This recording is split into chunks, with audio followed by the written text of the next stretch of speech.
Hello दोस्तों, आपका स्वागत है हमारे यूट्यूब चैनल पर। अगर आप हमारे चैनल पे नए हैं तो मेरे चैनल को सब्सक्राइब कीजिएगा और ज़्यादा से ज़्यादा शेयर कीजिएगा और कमेंट कीजिएगा। आप लोग के लिए ऐसी मज़ेदार कहानियाँ बनाती रहूँगी।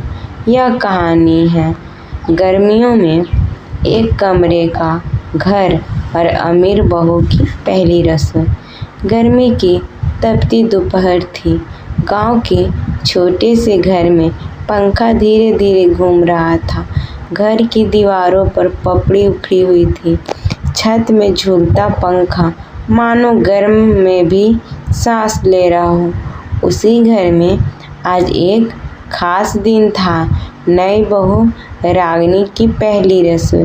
रागिनी अमीर परिवार से आई थी, जहाँ रसोई में गैस चूल्हा, मिक्सर ग्राइंडर, फ्रिज, माइक्रोवेव और ठंडी हवा वाला एसी होता था।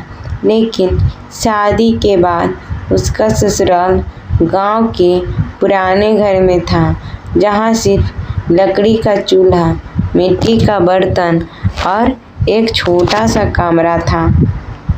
रागिनी जल्दी उठ गई थी। उसने हाथ मुंह धोया, साड़ी का पल्लू सिर पर रखा और रसोई की ओर बढ़ी। लकड़ी का चूल्हा जलाने में उसे काफ़ी परेशानी हो रही थी। धुआं आंखों में जा रहा था, मगर वह हिम्मत नहीं हार रही थी। सास कमरे में बैठी थी और मन ही मन सोच रही थी, देखते हैं अमीर बहू इस चूल्हे पर खाना बना भी पाएगी या नहीं। जेठानी ने धीरे से फुसफुसाया, लगता है ज़्यादा देर नहीं टिकेगी। रसोई में आकर पता चल जाएगा। रागिनी ने सबसे पहले आलू उबाले रखे, फिर आटा गूँथा। लकड़ी के चूल्हे पर घी की खुशबू फैलने लगी। पसीने से भींगा हुआ चेहरा, फिर भी मुस्कान बरकरार थी। उसने खीर बनाने के लिए दूध उबाला और उसमें बादाम, काजू डाले। धीरे धीरे पूरियाँ बेलनी शुरू की और तलने लगी। पूरियाँ फूल फूल कर गोल गोल बन रही थी। फिर उसने दाल, सब्जी, रायता और पकौड़े भी तैयार कर दिए।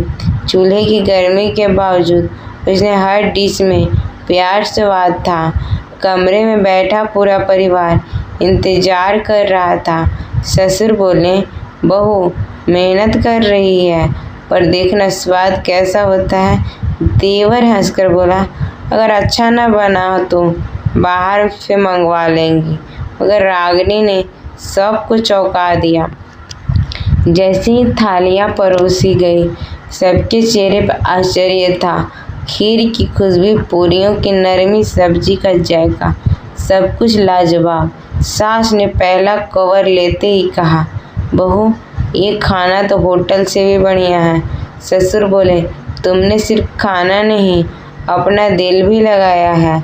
देवर ने हंसते हुए कहा, भाभी लगता है कल फिर रसोई आपकी ही होगी। रागिनी थक गई थी, मगर परिवार के चेहरे पर मुस्कान देखकर उसकी थकान दूर हो गई। उसने महसूस किया, असली अमीरी पैसे से नहीं, बल्कि अपनेपन और प्यार से होती है।